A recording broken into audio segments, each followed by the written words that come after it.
Amy's potential move to Manchester United fans. Give me your thoughts on this. We're going to talk about this a little bit more this morning because Florian Plettenberg now has entered the fray and given his opinion and his report on what is actually happening. We're going to get into them details and what he said. I tried to play it down yesterday, but we'll talk about it a bit more because it's starting to gather traction now as well. I want to get your thoughts live on whether you think Karim Adeyemi is the right type of player for Manchester United. That's alongside all of the other news around Manchester United and good news, good and bad in a weird way. I'm going to talk about the World Cup qualification. And I don't mean to laugh there because I was devastated for Brian Mbeumo yesterday. You've seen the scenes, you've seen the pictures and video of him storming off the pitch. Well, not so much storming, he just looks unhappy. Still at least letting on to people as he walked past. We'll talk about that, the implications of that as well because of his teammates and who Manchester United might potentially buy in. The World Cup all of a sudden has opened up for Manchester United in a way that it's not going to get in the way. We'll talk about that. Massive injury update as well for Manchester United, which is good news on two players that left the pitch with concerns against Spurs last weekend. We're going to get into that news as well. And of course, all of your debates and conversation in the live chat, everybody. Get in there. This is Forever United TV. Good morning. The weekend is here. It is International Weekend. And of course, we are talking about lots of stories coming from International Foray, injury updates, looking ahead to what now is a week away from go time, when the Premier League kickstarts again. And no more internationals after this. We're pretty much a week in now after this weekend, and then that is it. One more week to go before Manchester United take on Everton in the Premier League on the Monday Night Football, and everything leading up to that. Internationals are over, thank God. Near enough, anyway. Well, you can tell I'm counting the weeks down, can't you, really? Anyway, let's get into the Man United news that is more important right now, and it is dominated by transfer news again, Reds. And it's just what it is, isn't it? Like, when it's international break and when you haven't got football to discuss, you tend to go into the stories and things going on at other clubs, potential moves for Manchester United, all of these types of reports going around. And yesterday I tried to play down the Karim Adeyemi story. I tried to play it down in a video separately done midday yesterday about Enzo Canabiak, Manchester United's young striker we brought in last summer, and has gone out on loan to Lausanne. So, yeah, not doing bad there. A few people commented on that video as well, but what people were also saying was that Manchester United should be looking at Karim Adeyemi. And now my issue with this was the position again. Do we need a player like this that's going to cost this amount of money? So let's get into what Florian Plettenberg said and then what was spoken about yesterday as well. If you didn't see yesterday's midday video, then the details of this are as such. And this is pretty much what Florian Plettenberg from Sky Germany has said on top of the reports from Indy Cali, from Bild yesterday, also Daily Mail. A lot of actual publications and broadcasters ran with the story yesterday that Manchester United are interested after George Mendes contacted them over the availability of Karim Adeyemi. Now, this is what Plettenberg has said. Manchester United have inquired about Karim Adeyemi and obtained information from George Mendes. The situation continues to be monitored. Borussia Dortmund are still pushing to extend Adeyemi's contract, but no agreement has been reached so far. It remains unclear whether Dortmund will actually include a release clause in the new deal. However, Adeyemi/Mendes want to have one included. They want to get out. They want to get out of any new deal with Borussia Dortmund. Now, he's been there a while. There is the public spat with Kovac, the manager, after being subbed off in a previous game, kicking a bottle, I think throwing a bottle or something like that at the bench. And Kovac publicly then outed Adeyemi a bit there, saying that was unnecessary. Look, really don't care about that. I mean, does it tell you anything about the man's temperament? Do we want that type of character in at Manchester United? Look, frustrations are always high when it comes to people being substituted off. Even the best lose their rag every now and then, don't they? I mean, look at Ronaldo last night, sent off against Republic of Ireland. Who'd have thought that would have happened in an international game? So, yeah, anything can happen in a particular game. So, yeah, with that, I'm not as concerned. I mean, when you look at Adeyemi, you look at the links to Manchester United and you would say straight away, well, what links are you on about? Well, again, it's our man at recruitment level, Christopher Vivell. He was the one that brought Adeyemi through RB Salzburg. So this This again has links to Manchester United. George Mendes, obviously being the agent of Adeyemi now, has done a lot of work for Manchester United in the past in recruiting players. Obviously, he's got deals and big deals done for Manchester United in the past as well. So all of this is probably being reported upon and then put out as a story because Manchester United are linked to him. Look, I'm not saying that this is a dead story. I'm just saying when you look at everything and put it all in perspective and look at every angle of a potential move for a player like Adeyemi, for instance, at a reported 70 million. I mean, this is a good player, and he's still only 23. He's got years in front of him, and he is a dynamic attacking player that Manchester United, we could do with. But I'm going to be honest here. I mentioned Cannabéic yesterday because I thought this is where Man United's recruitment was now going. Just because George Mendes is on the scene all of a sudden, Manchester United have to be interested. No, George Mendes is in this game for himself. Yeah, he's in for his clients, but if his clients are doing well, he's doing well. And he's going to push Adeyemi to the one club where he knows he is going to get a good deal out of this. So let's just bear that in mind when it comes to Adeyemi, the links with Manchester United, the work. I'm not saying George Mendes isn't good at his job or anything like that. Of course, he gets deals done. And that, like I said, is his job. But do Manchester United need Adeyemi? I'm going to be completely blunt here with that. I could talk about Cannabéic from yesterday, and that was more on the recruitment side of things and what United are doing. But what about Shea Lacey coming in as an attacking player for Manchester United in them wide areas? That's where I would like to go preferably. And again, that is just my opinion on that. And that's the kind of point I was making yesterday. Do I want another Borussia Dortmund player? Jadon Sancho, Mkhitaryan, Kagawa. Yeah, they really set the world alight at Manchester United. And yes, I'm not saying that Adeyemi is going to be another one of them players, German international, and he could be a different kettle of fish for Manchester United. Maybe it's fourth time lucky. I would rather just not do business with Borussia Dortmund again. That's the opinion I had yesterday. It's still the same again. And I want to make it very clear. I'm not taking anything away from the player, but give me a Shea Lacey all day long. I think Man United have got enough when it comes to attacking talent right now. We're not going to be able to buy this player in January, so what's the point in talking about him as coming in as a player when we've got Shea Lacey there? I would rather Shea Lacey get given a chance in this next few months, see what he can do, and it's going to cost Man United nothing, and then leaving us all of that money in the kitty to, yes, you guessed it, spend on the area of the pitch that we desperately need improving in. That's the central midfield area. Again, when players become available, Manchester United are always interested, and when the top players become available, they have to be interested in them.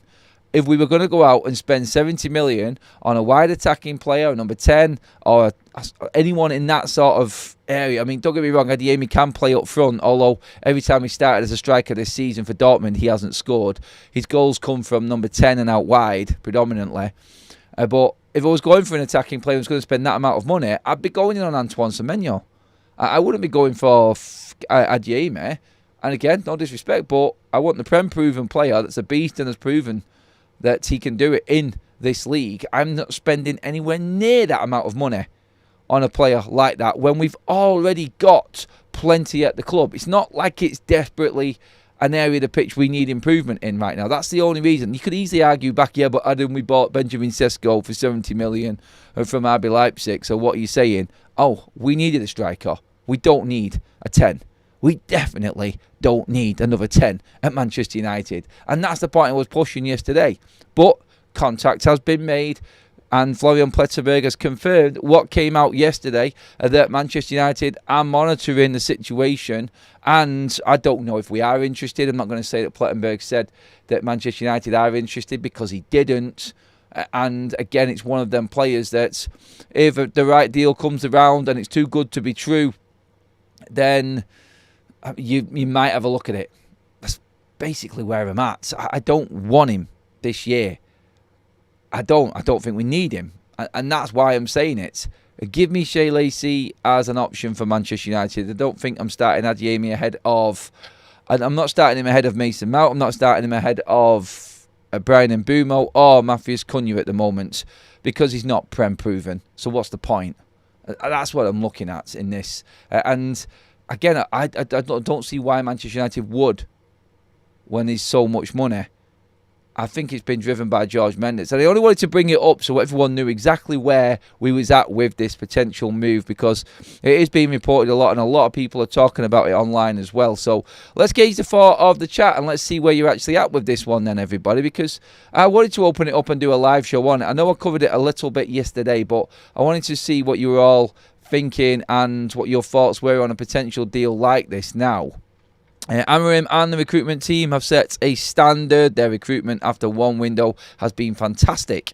If this recruitment is on them, then I support it. If it's media driven, I will ignore it. Well, again, I think there is genuine interest there, and like George Mendes has made that interest very, very clear, and the journalists are reporting on that. In terms of Manchester United going out of their way for someone like Adeyemi, I don't see that being the case. I really don't. But look, let's see if anything does develop from this, and then we can take it from there, can't we? We will see. It's just rumours. It won't happen, Manchester United. You won't be buying from Dortmund in a while. I don't think, like I've said before, I don't want to be buying players from Dortmund again. Like, it is just... It's just never worked for us. It's never worked for Manchester United, and I don't think that it's going to work again now, just because this player is putting up decent numbers, which he's not really doing well this season for Dortmund. When you look at his numbers compared to last season, I think he's got 6 goals and assists this season so far. He was well into double figures last season, right up there in the high 20s and 30s, in fact, for Dortmund. Had a great season, but again, this is what Sancho did. This is what Mkhitaryan did in Kagawa. Stick to what we know. And I would rather see Shea Lacey. That's my opinion on that. Let's get some more thoughts. Anderson and one other, 100 million and one defensive midfielder in January. 21's not even championship level. As in our 21s? Well, you don't know, man, is the reply I would give to that, if that's what you're saying. Sorry, mate. See what else we've got in here as well. Get your comments in on this one. We need midfielders. Anyone who can't see that must be blind. Everyone sees it, I think, but here's the answer to that question. Not sure, Adeyemi, a brilliant left wing-back. Yeah, I do know Adeyemi, and he's not played at left wing-back this season. He's played at striker, and he's played at 10 under Kovac. And again, I don't think Manchester United will be looking at him for that position. I don't. So look, if you're looking to spend 70 million on a left wing back, I would say there's better options. That's all I would say in that area of the pitch. And I get the fact that people could bring him in as one of the wing back positions. I do get that. I understand it. But this season, under Kovac, he's not been playing anywhere near there. He's been a striker, he's been at 10, he's been at right wing. He's not been anywhere near left wing back in the games that I've seen. And checking the stats as well on this, he hasn't featured at all on that side. So, again, I get where that could come from, but could we not find a better player at left wing-back than Adeyemi? Like a natural fit for that role, wing-back, is what I would go for, personally. I don't want a round peg in a square role. I mean that with all respect to Adeyemi as well. I think he could do a job, but if I'm spending that amount of money, I'm getting the best in class. And I just don't think he is. I really don't. Let's see what else we've got in here as well right now. Graham is in the chat. Shea Lacey coming through in a season where experience is being selected over youth is a pipe dream. Him and the academy lads training with the first team is cosmetic. Totally disagree on that one, Graham. I think Shea Lacey will come through, and it'll just simply be because we're going to be missing Ahmad and Brian Mbeumo. He will get a chance. I would rather see him in ahead of Adeyemi is the point I was making, mate. Not that these are going to replace the players that are there now. They will take their opportunity. I would rather see that happen this season and then judge it properly in the summer months is what I'm saying with this. And look, don't get me wrong. I said yesterday, we're talking about can I be giving his chance in the summer. We talked last night about Kone now being sent on loan. I've been a big pusher of him coming through into Manchester United's first team. So in a way, yeah, Graham's right in saying that these academy players are not going to feature. They're going to feature if we get down to the desperate ends of a season where we've lost a lot of players. But I'm trying to use these players as an example as to why we shouldn't go out and make the same mistake we've constantly made in buying players from Borussia Dortmund in particular. I mean, for God's sake, we cannot be going down that road again, I don't think. And I'm not saying that there aren't good players there, but look at what's proven to work in the past. Look at what's proven not to work in the past and use that as your model. I think that's the best way Man United can go forward, I think. But yes, I get what everybody's saying. I do. I understand that we can't rely on youth. I understand that chances will be limited because of the game time. I've mentioned that many a times this season already on these shows. But I would rather have someone like Shea Lacey coming in and covering for the players we've already got, which is why I mentioned Mount, Cunha and Mbumo first, and then go and buy a midfielder. On the midfielder side of things, actually, for Manchester United, another good performance for Elliot Anderson in an England shirt. He's just making it very, very easy for Manchester United to pinpoint him as the player we really need going into the summer transfer window. I think, sadly, we have to accept that there is going to be no big midfield player coming in. Not that there's anyone coming in. I won't say that, but I think we pretty much covered it yesterday. I think with what Ben Jacobs has been saying this week, from the other reports that we've been hearing around Elliot Anderson, we would like to get him, but I don't think Manchester United are going to be able to in January. Same with Adam Wharton, same with Carlos Baleba, it would seem. Unless something crazy happens, I just don't see it. Look, I never say never like we always say here on FUTV, but I think everything's pointing towards a potential summer move for Elliot Anderson now. And again, his stock is just going to keep on rising and rising. Whether United feel like they can slap a big price tag on him, a big bid on him and get him in this season, I don't know. But the one that got me in terms of Elliot Anderson was when it was being reported that his people and people around him are not pushing for a move in January. I think this is a summer transfer for Manchester United now, and with all of them stipulations and clauses that Ben Jacobs was talking about within his contract, I think that suits Manchester United better because we will know where we stand properly. And I think United will take the opportunity of getting him cheaper rather than pushing the envelope in January when the player is not fully on board with it.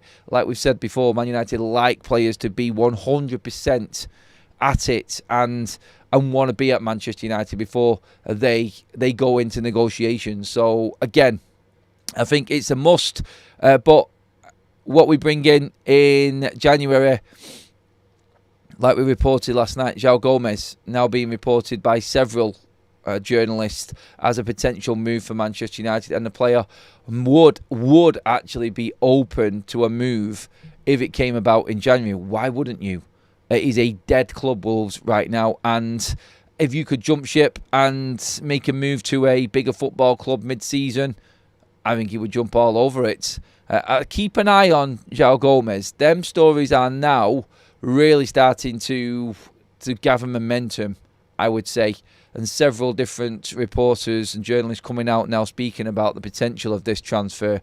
Maybe one for January. So when we break it down again, the end of this week pretty much, in terms of the transfer news, midfielders, it's ebbed, it's flowed, and it's changed. It's gone up and down, different names being mentioned. But the two that stand out as genuine, realistic targets for Manchester United's January transfer window now would be, I would thought, Conor Gallagher and João Gomez look the favourites for Manchester United. And the news that we brought last night on Sekou Kone being reportedly sent out on loan in January kind of tells you that Manchester United might already have an idea of something that could potentially happen in January, because if we haven't got cover for Casemiro, and you could talk about Manuel Ugarte, clearly not good enough, United are looking very thin when it comes to midfield.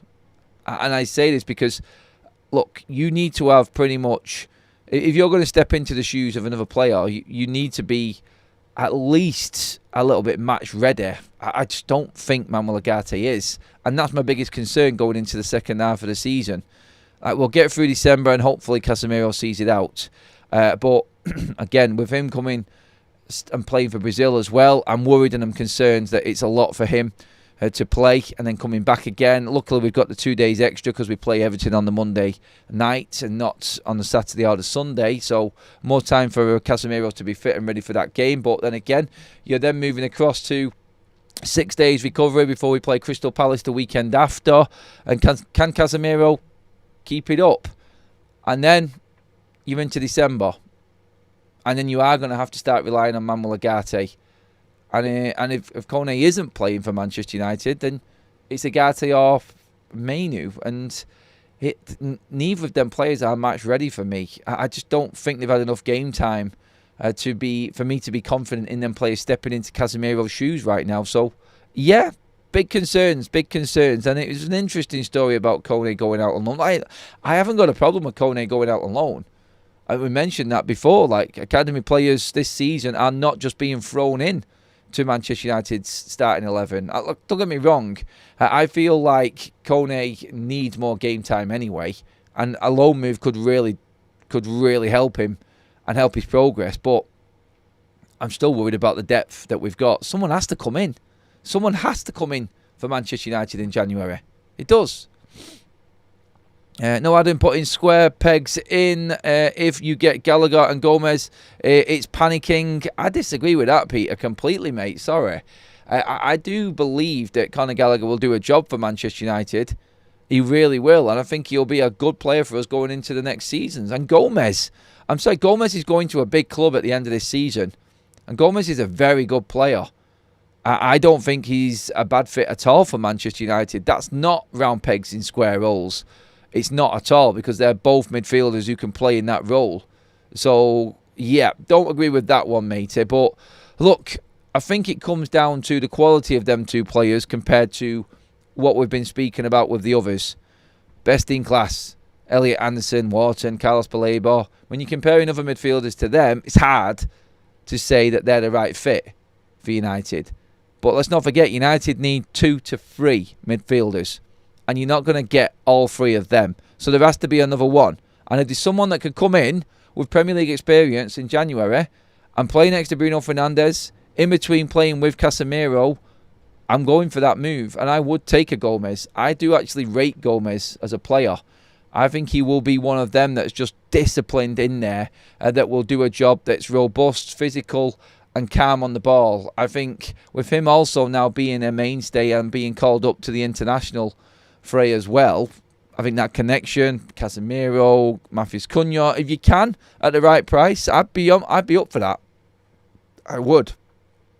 People need to remember we need 3 to 4 central midfielders, not 100 million player getting 1 or 2 squad type central midfielders is a good idea in January. Anderson and Wharton are not coming in Jan Baleba, maybe if his form continues.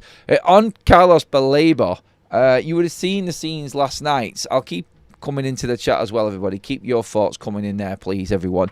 Did you see last night the internationals? Cameroon, unfortunately for our man, Brian Mbeumo, World Cup dreams over for 2026. Knocked out by Congo last night, 1-0, bad defeat, and Carlos Baleba also in the mix there. He played in the midfield in that game. How are Cameroon with them sorts of players losing? The rest of their team must be shocking. I don't know enough about the Cameroon setup, but players like Carlos Baleba or Brian Mbeumo in your side, I know you've got Andre Onana in goal. It's never going to help, but still, you'd expect them to be able to qualify. But what that does do for Manchester United is rest Brian Mbeumo out for a full summer. No international football for him. So, selfishly, as a Manchester United fan, I look at that as a good point. Look, I wanted him. I wanted everyone to be in the World Cup's the World Cup. And Brian Mbeumo in the World Cup, gutted. Absolutely gutted for him. Because he had a great World Cup last time, and I just feel like the rest of his team has let him down there. And I think the frustration was showing last night when he was walking off the pitch. But from the United side of things, Brian Mbeumo not in the World Cup means that he's got a full summer off, and he will be in pre-season training. So that's good news. Carlos Baleba, now not at the World Cup, free to do whatever he wants, hence talk to and organise a transfer potentially to whoever he wants. And we all know where he wants to go. So no World Cup in the way for a potential deal for Carlos Baleba. Now that could fall into Manchester United's hands. Look, it's all going to come down to which midfielder Man United want anyway. But if it was Carlos Baleba and let's just say Elliot Anderson that Manchester United were going for, then Carlos Baleba would be an easy deal for Manchester United to get done in the summer now. No danger of the World Cup getting in the way anymore for him. And again, there I feel you could get a player in, get him into pre-season with no worries of fatigue and coming back late to training because of the World Cup in the summer. I think that works well for Manchester United. Or you could look on the other side of it and go, Carlos Baleba again, not performing for Cameroon and really not worth the money that Brighton want. Is this all helping Manchester United in negotiations with Carlos Baleba because his price is going to be less? Or is there just more and more and more red flags creeping in with Baleba here? And the fact that we should not be buying him at all? Like, how are them two not going to the World Cup? That, on paper, looks like a ridiculously strong spine of a side. And I'm guessing, again, like I said a minute ago, like the rest of that Cameroon team must be awful.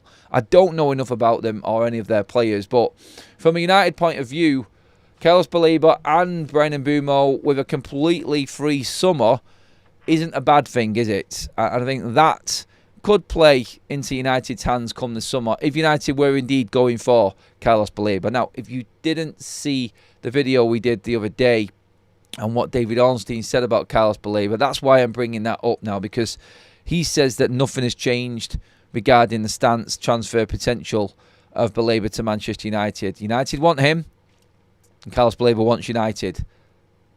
It's like Ben Jacobs said, like the groundwork has already been done. Everyone's saying the same thing. Romano said it. Florian Plettenberg has said it. Ben Jacobs, David Ornstein. Everyone says the same thing. United have not gone away from Carlos Baleba or the thought of bringing him into Manchester United. So everything is set up for that transfer perfectly now. It is ready-made.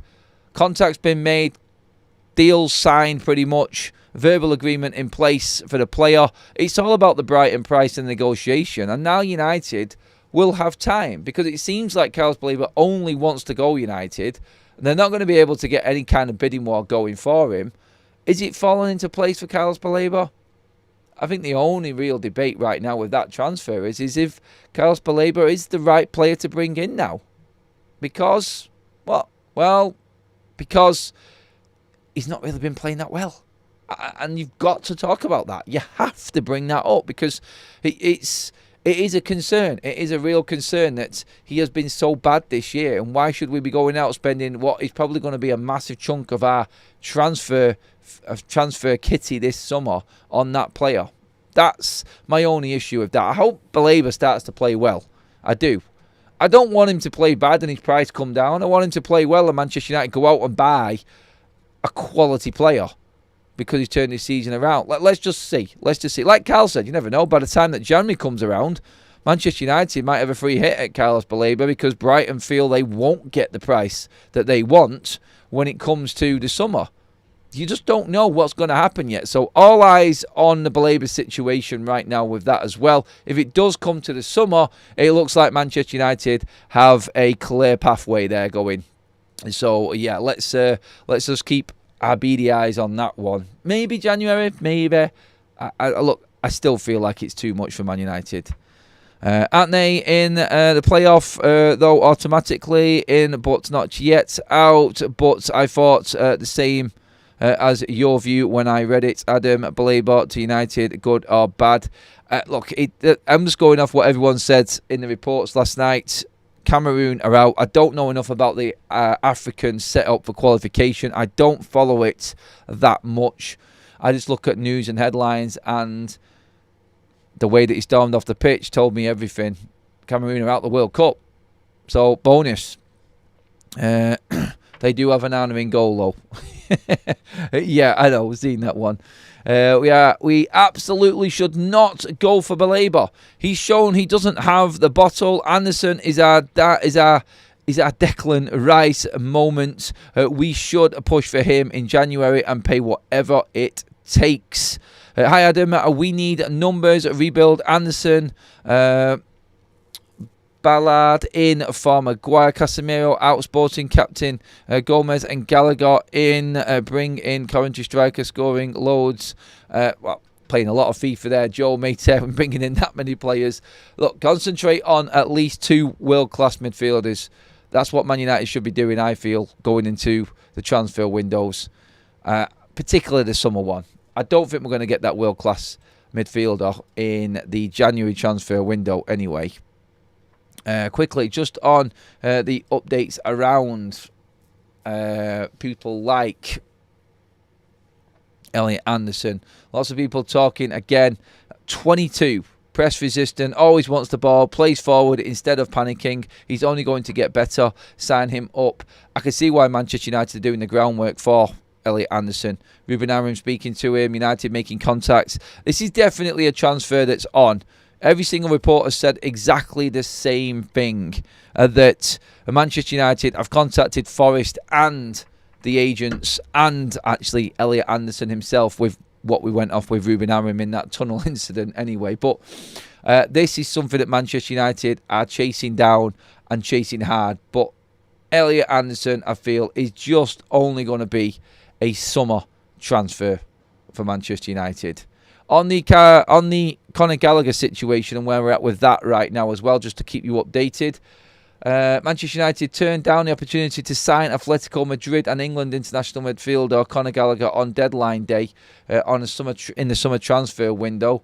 They are now, however, contemplating a loan move in January with a 45 million option to buy in 2026. 45 million for Conor Gallagher, everybody, is the price on that one, and that is the update on that side of things also. And then, of course, like I was just saying there, Shea Lacey is another report that's going around at the moment. Manchester United star Shea Lacey is one that Carsley is looking closely at, so much so that he drafted the 18-year-old into training sessions this week. He's been in the pathway a good amount of time now, and he's a player that we rate highly. Carsley has added. It worked out well that we needed that position for the training. We were doing, and Shea was more than happy to come over and train with the under-21s. This is what you're getting now. This is a lot of talk. So Nate Salt's been reporting this as well because he covers Man United under-21s. But that's Shea Lacey now, 18-year-old Shea Lacey being drafted into the England first team training, England under-21 training. He is getting closer and closer and closer to making his mark for Manchester United and coming through into the first team. That, I think we can safely say, is not a million miles away now for Shea Lacey. Let's just look at it that way. But again, positive signs from Manchester United from within. And recruitment-wise, we have to make sure that we're getting the right players. Which 45 million for Conor Gallagher, 25. It doesn't seem out of the way, actually, that price. It doesn't. I think I would actually say that that's fair value for Conor Gallagher. I would. And I do think that Manchester United are... I think they're genuine reports. I think there is something in that for Manchester United. Graham Bailey, on top of that as well, has done a report on Conor Gallagher. And in this report, he says, understand Conor Gallagher is ready to move back to England in January and switch to Manchester United is one of the preferred options. So from the player's stance on Conor Gallagher, we are getting reports that he would be open to moving back to England and going to Manchester United. The move would suit him because he will get game time and play at a high level. He's at a big football club.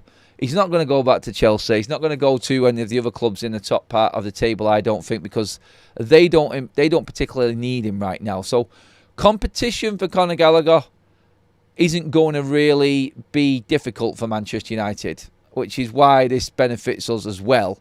There's going to be no bidding war. Manchester United could go really hard negotiations on Conor Gallagher. The only thing that will stop Conor Gallagher happening is if United decide to go for João Gomez instead. And that's like we said before, the two main players Manchester United could potentially get, I think, in January are them two. Conor Gallagher more likely, I would think, because there is clearly an openness from Atletico Madrid to sell him, and word from the player is he wants to move back to England as well. And if there's a chance to sign for Man United, then, well, I'm sorry, I'm not just saying that because I've got my red-tinted glasses on, but in Conor Gallagher's position right now, you cannot get better than that. It kind of has opened up for him as a player a little bit, this move as well, when you look at it. Because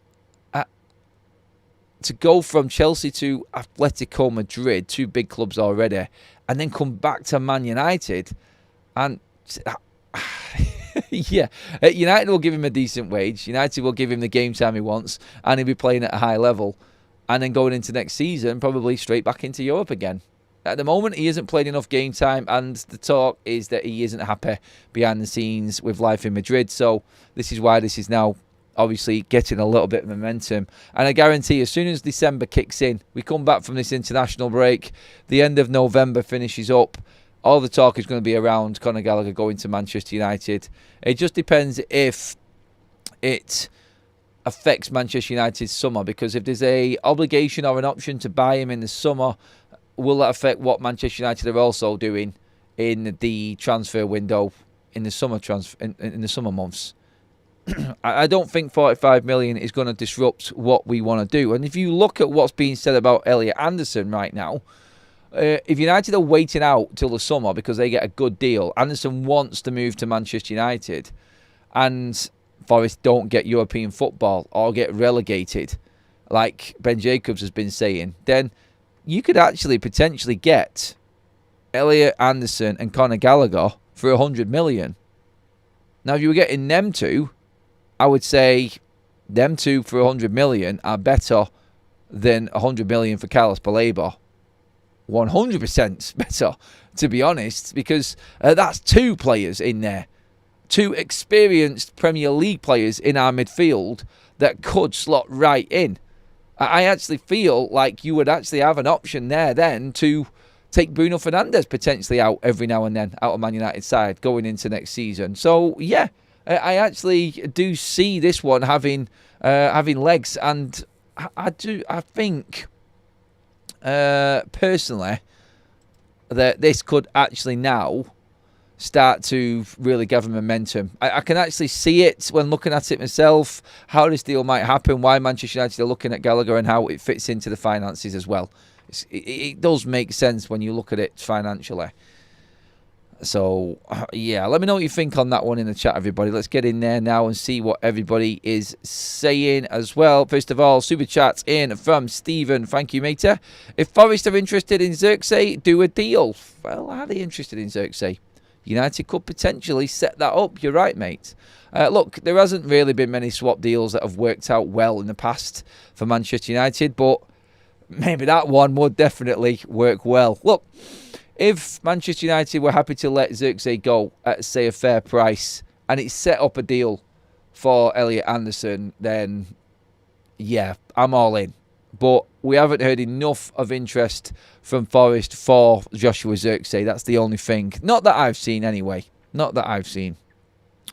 Gallagher for 40 million is a good deal for our squad. He probably end up being a bench player for us, but that isn't a problem. Like I keep saying, we need three or four central midfielders. They can't all be 100 million. No, and I said it a minute ago there, Conor Gallagher is lucky to be coming back to England like he wants to and end up at a club like Manchester United. Will he take the opportunity? Look, he may play a starring role if he comes into Manchester United in January and then turn out to be one of them players in this going into next season that Ruben really goes to. Look, when you're looking at work rate, you're looking at experience, looking at tenacity, physicality, things like this, Conor Gallagher ticks every single box. That's why he's with Simeone. Look, Simeone's not going to buy a player that isn't capable of holding his own on the pitch. They are physical. They are absolute shithouses at Atletico. Pardon swearing, but you know how Simeone plays. And if he's getting games for him, then he's ready to come into a Ruben Amorim side. I don't care what anybody says. It's whether you think his quality on the ball is good enough. Look, Gallagher scores goals as well. And he has got an absolute engine. He will be able to play 90 minutes for you constantly. And that's the beauty of that player. He's only 25. Only 25 as well. So there is obviously still worst case scenario for United. Sell on value also. I think if you get him at the right price, if it's a loan with obligation, I think United might even try and negotiate the obligation down a bit. But can you imagine if United got him on loan and then he was a 35 million signing on the end of that loan? That's a good deal for Man United, that it really is. I'm sure United will have criteria that Gallagher will have to achieve to be a summer signing. I said this before, Savage. You're right, mate. There could be a stipulation or there could be a sort of mark that needs to be met. United qualify for the Champions League. United buy Gallagher. No problem. The money's there. And, of course, if we get into the Champions League, we're going to need a massive squad anyway. And Gallagher would be ideal for that. Even if United were qualifying for the Europa League, I would say, look, Gallagher is the right type of signing for Manchester United. He is. He's better than Agate. That's how you've got to compare. Are you bringing in a player that's better than what we've got? Yes, you are. And I think it is a big upgrade on Manuel Agate. I really do. I think he understands the Premier League better, and I think he will adapt a lot better to Ruben's system. Look, it's a lot of banging the drum and sort of beating the drum for Conor Gallagher in there. I understand that. Look, he's not number one. Let's not remember that as well. Man United do have other targets. But if you could get Elliot Anderson and Conor Gallagher for 100 million, that's my question of the live stream, really, for everyone. That could you turn that down? Because Ben Jacobs said, and a lot of other reports have come out and said that Elliot Anderson is going to be nowhere near 100 million quid. Good news. Because if Brighton are holding out for 100 for Bleeding Belabor, I'm going Elliot Anderson all day long, baby. That's where we should be going. Easy. Anyway, injury updates on Harry Maguire and Benjamin Sesko now as well, which is very, very important. On the Benjamin Sesko one, first of all, there's been nothing official from Manchester United, but the Slovenian FA now have come out and confirmed that they have received all documentation and are happy with Manchester United's medical report on Benjamin Sesko, and there is nothing coming from the Slovenian FA to say that what they have got information-wise is a long-term injury for Benjamin Sesko. So fantastic news there coming from the reports. It was thought to be a not so serious injury when first being reported, and now I think we've got confirmation of that. Their wordings were that he isn't going to be part of the international squad, but is training and on his recovery now to come back and isn't going to be a long-term injury. So great news on Benjamin Sesko and the injury front there. I think that's fantastic for Manchester United because it stops us really panicking. And then, like we've just said there, panicking buying, I mean by that, it gives us an option there to say, well, okay, we don't need Joshua Zirkzee. We could sell him, and that could go towards bringing somebody else in the January transfer window. That, I think, is definitely something that Manchester United will be looking at now. And I think they've just made sure, and they have been doing this with injured players recently, Manchester United, in that they've been making sure, giving them time to recover, time to make sure that they get everything done properly. We've obviously got the MRI scanner there now at the new state-of-the-art Carrington, and they have done their own medical reports on him. And after all of the huff and puff about Slovenian FA not being happy with Manchester United for not releasing the player and allowing them to do their medical work on him, they have now come out and said they are completely happy with Manchester United's report on Sesko, and it isn't bad. That's all we need to know. It's not going to be long-term knee injury for Benjamin Sesko, and recovery is already underway, which is fantastic news for us. Harry Maguire on the other end of things as well. Obviously came off against Spurs. Looked like a possible hamstring tweak. Look, Harry Maguire was on the pitch afterwards, walking around clapping the fans. I think Harry Maguire knows his body. sensible at the age he is, and didn't want to take any chances. I think this is the way that Manchester United players are drilled now. It's like, if you've got any kind of injury, this should be the way it is anyway. Any kind of injury at all, then you're off the pitch. Any niggle is pointless. It's pointless risking it, because Man United need every player available to them, of course. But with plenty of options there for centre-back, I think it's right that Manchester United brought Harry Maguire off if they thought there was going to be a long-term problem.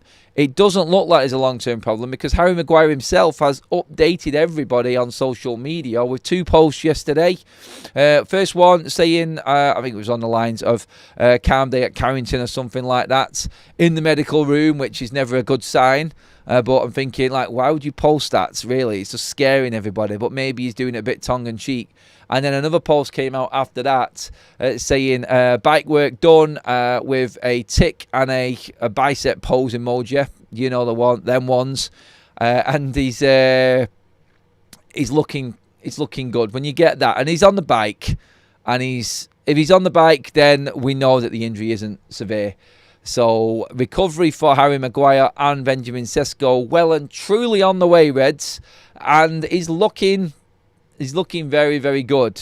So we are looking at not too long spells on the sidelines for both players. And I think, look, to be fair to Harry Maguire in particular in this situation, there is a need for this player right now in Manchester United's defence. I think clearly when he came off the pitch, United started to struggle against Spurs more.